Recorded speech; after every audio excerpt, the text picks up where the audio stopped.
man Abi Diagne laa tudd maa ngi bokkoon ci parti bi ñuy wax Union pour le renouveau démocratique Djibo Ka rek sama xarit la sama papa la sama lépp la moom bu nekkoon candidat taxaw ma ànd ak moom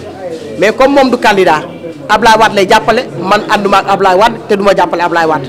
te waxtaan naa ci ak moom ba tombé ci d'accord ak moom li mu bëgg lépp mooy ma ànd ak moom ci choix mais man du ma ànd ci boobu choix parce que dañoo sonn ndax li ñu dund 12 ans yi mosuñu ko dund ba ñu juddoo ba tey loolu moo tax ñun ñu jógee Italie ñëw battre campagne pour ànd ci ñi nga xam ne dañu fi jëlee Ablaye Wade ñu dem seeti nag ku mel ni Moustapha Niasse ànd ak moom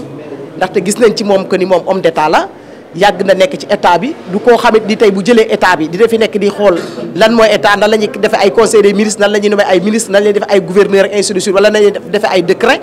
kon kooku dina am loo moins loo xam ne dina am départ boo xamante ni du nekk di tâtonner.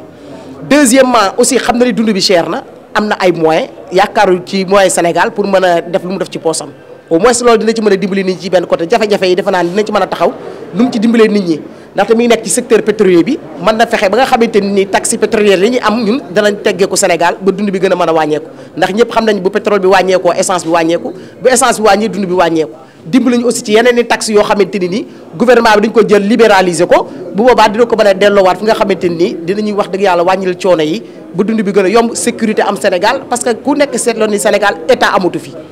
ndax fu ñu demee ba ay préfet osé di dóor ay député élu du peuple te mujjuwul fenn nga xam ne loolu état amatu fa te ku xawi sutura état xawi nga sutura lépp loolu moo tax nag raison yooyu yëpp ñu bàyyi bëgg Ablaye Wade jóge fi abal ñu suñu réew ñu defaraat suñu réew defaraat jikkoy nit ñi loolu daal moo tax wax dëgg yàlla ñu dem seeti ku mel ni Moustapha Niasse am ci moom yaakaar jàppale ko pour ñu changer